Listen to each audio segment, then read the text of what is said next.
Supreme court ruling major changes impacting senior citizens. अरे कितने बार पूछोगे कि सेल्फ एक्वायर्ड प्रॉपर्टी में माता पिता के कोई अधिकार नहीं होता है, अब बेटा हो बेटी हो। इनफैक्ट एक वाइफ के भी अपने पति के सेल्फ एक्वायर्ड यानी कि स्व अर्जित संपत्ति में अधिकार नहीं होता है। एक बेटे का अपने माता पिता के सेल्फ एक्वायर्ड प्रॉपर्टी में क्या अधिकार है, चलिए जान लेते हैं। यहीं पर एक छोटी सी रिक्वेस्ट मेरे दोस्त, एक लाइक, चैनल को सब्सक्राइब और जरूर को शेयर कीजिएगा। कानूनी जागरूकता सिंपल और सरल तरीके से फैलाने में मदद कीजिए। स्पेसिफिकली सेल्फ एक्वायर्ड संपत्ति के बारे में बात करूंगी। संपत्ति दो तरह का होता है, एक है एंसेस्ट्रल यानी कि पैतृक संपत्ति और एक है सेल्फ एक्वायर्ड यानी कि स्व अर्जित भूमि जो अपने बलबूते पर कोई इंसान कमाता है। ठीक है ना, तो आज इसके बारे में बात करूंगी। इसके ऊपर एक अलग एपिसोड बनेगा। Supreme court ruling major changes for senior citizen chapter 1।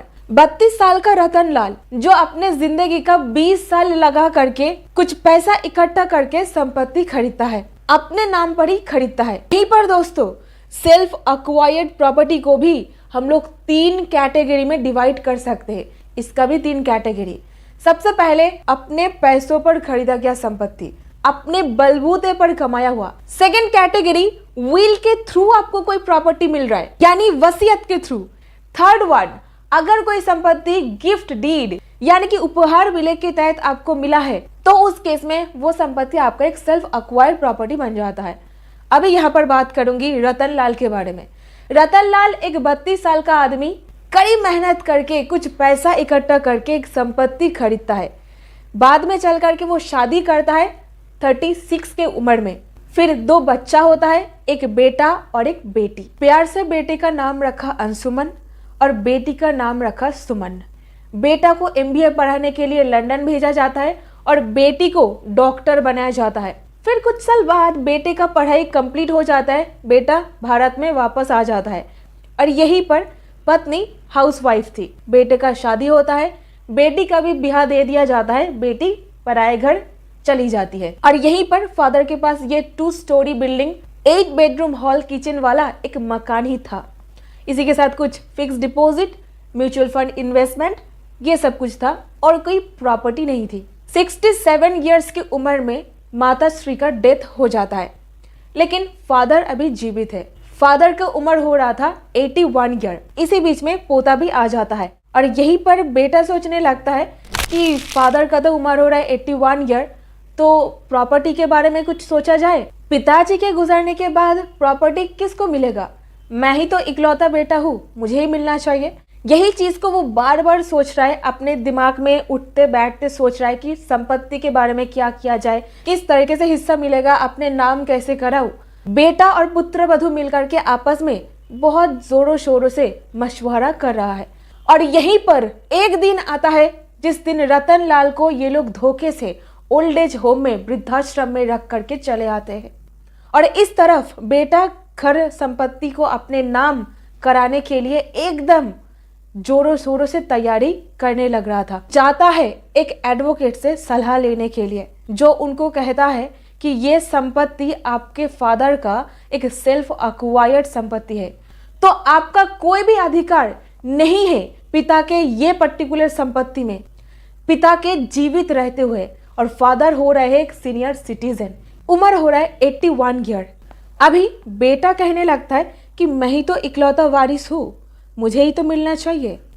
हाँ, ज़्यादा से ज़्यादा मेरा जो बहन है उसको थोड़ा सा हिस्सा दे दूंगा, यही तो होना चाहिए। लेकिन नहीं, वकील यहाँ पर कहता है अगर तुम इस तरीके से संपत्ति में हक जमाने की कोशिश करोगे तो सीधा सीधा घर से बेघर भी आपको किया जा सकता है, क्योंकि सीनियर सिटीजन होने के नाते अगर फादर साहब ने maintenance tribunal, senior citizen maintenance tribunal के पास जा करके एक इविक्शन दावा डाल देते हैं ना, तो पुत्र वधू पोता समेत घर से निकलना पड़ सकता है आपको।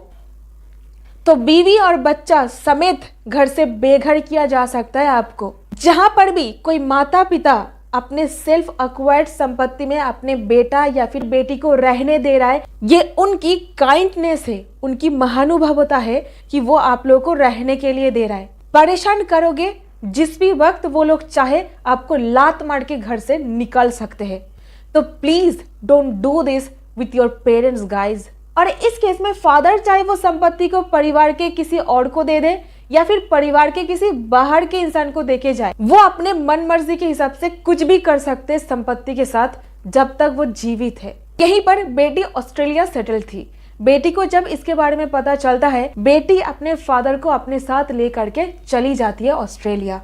और यहीं पर कुछ दिन बाद खबर आता है कि फादर गुजर चुके हैं और बाद में पता चलता है कि फादर एक वसीयत छोड़ करके गए हैं। फादर के ऊपर जाने के बाद वसीयत खुला और वहां से पता चलता है कि फादर परिवार के बाहर के एक इंसान के नाम संपत्ति को करके चले गए हैं। वो बेटे का उत्पीड़न से परेशान हो गए थे तो बेटे को बेदखल कर देते संपत्ति से। सो क्या पता चला आपको? मोरल ऑफ द स्टोरी, प्यार से रहो। 2 सवाल है आपके पास।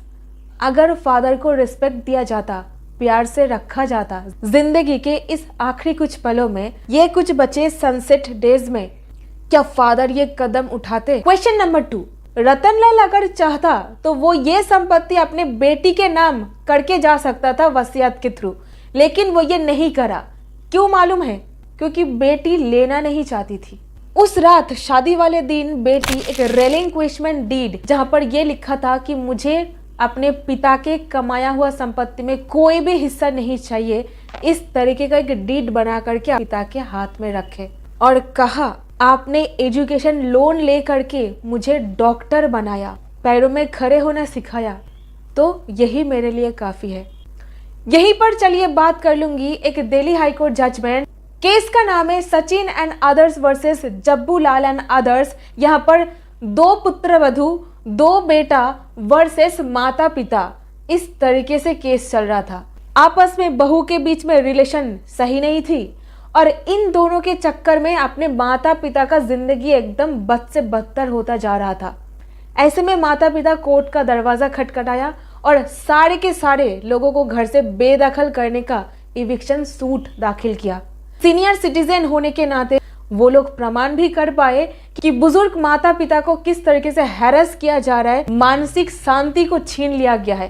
तो कोर्ट वहां पर बोले कि जहां पर भी कोई सेल्फ अक्वायर्ड संपत्ति है, ये एब्सोल्युटली मर्सी है पेरेंट्स का कि वो अपने बच्चों को स्वार्जित प्रॉपर्टी में अलाउ कर रहे हैं, रहने दे रहे हैं। बेटा ये नहीं बोल सकता है कि मैं तो लीगल एयर हूँ, कानूनी वारिस हूँ, मेरा तो हक है यहाँ पर। नहीं, बेटा हक नहीं जता सकता है। और यहीं पर कोर्ट लोटा कंबल ले करके बेटा और पुत्र वधू को घर से बाहर करने की ऑर्डर पास कर देते हैं। और यहीं पर बात करूंगी परिवार के वो बाहर वाले इंसान जिनको वसीयत के थ्रू ये प्रॉपर्टी मिला है, वो इंसान के लिए ये संपत्ति एक सेल्फ अक्वायर्ड संपत्ति में कन्वर्ट हो जाता है। Supreme court judgment CN Arunachalam Mudaliar case, यहाँ पर कहा गया था वो अपने जिंदगी में ये संपत्ति कमा रहे हैं वसीयत के थ्रू, अब इस संपत्ति में उनका एक्सक्लूसिव अधिकार बन जाता है। और यहीं पर मान लीजिए अगर फादर कोई वसीयत लिख करके नहीं जाते और डॉटर एक रेलिंक्विशमेंट डीड नहीं बनाते, तब सिचुएशन क्या होता? उस केस में प्रॉपर्टी बेटा और बेटी में इक्वल पोर्शन में बंट जाता। और यहीं पर मान लीजिए अगर रतनलाल विल के बदले कोई गिफ्ट डीड बनाता तो क्या होता? उनका एब्सोल्यूट अधिकार वहां पर हो जाता। अभी गिफ्ट डीड के तहत संपत्ति हस्तांतर होने के बाद अगर उनके ऊपर अत्याचार होता, क्या वो संपत्ति वापस ले पाते? इसका जवाब हाँ भी है और नहीं भी है। हाँ क्यों? अगर रतनलाल कोई शर्त लगा करके कि ये संपत्ति मैं ये फलाने इंसान को दे रहा हूँ, मन में ये उम्मीद लेकर के कि ये मेरा भरण पोषण के दायित्व लेगा, मेरा देखभाल करेगा, बेसिक नीड फुलफिल करेगा, मेडिकल ट्रीटमेंट, खाने का, रहने का, पहनने का सब कुछ देगा, ये शर्त लगा करके गिफ्ट डीड दिया जा रहा है, तो उस केस में संपत्ति वापस ले पाएगा under section 23 of the senior citizen act. Supreme court judgment Urmila Dixit case यहां पर मैं बता के रखी हूं, लेकिन नहीं, कौन से केस में वापस नहीं ले पाएगा? जहां पर बिना शर्तों के इस तरीके से हस्तांतर हो रहा है गिफ्ट डीड के थ्रू प्रॉपर्टी, उस केस में सारे दरवाजा बंद, कोर्ट भी आपको मदद नहीं कर पाएगा। सुदेश चिकारा वर्सेस रामती देवी यहां पर बता के रखी हो। ये कुछ मेजर डिसीजन जो हर एक सीनियर सिटीजन को अफेक्ट करेगा, जिसके बारे में आप सभी लोगों को पता होना चाहिए अगर आप संपत्ति को हस्तांतर करने के बारे में सोच रहे हो तो। So that's it in this video. उम्मीद करती हूँ आपको इस वीडियो से कुछ ना कुछ वैल्यू मिला है। अगर मिला है इसको लाइक, चैनल को सब्सक्राइब और जरूर इसको शेयर कीजिएगा। और आपका ओपिनियन क्या है मुझे कॉमेंट सेक्शन पर बताइए। मिलती हूँ नेक्स्ट एपिसोड में। वहां पर सेम घटना अगर पैतृक संपत्ति के ऊपर हुई होती तो क्या होता।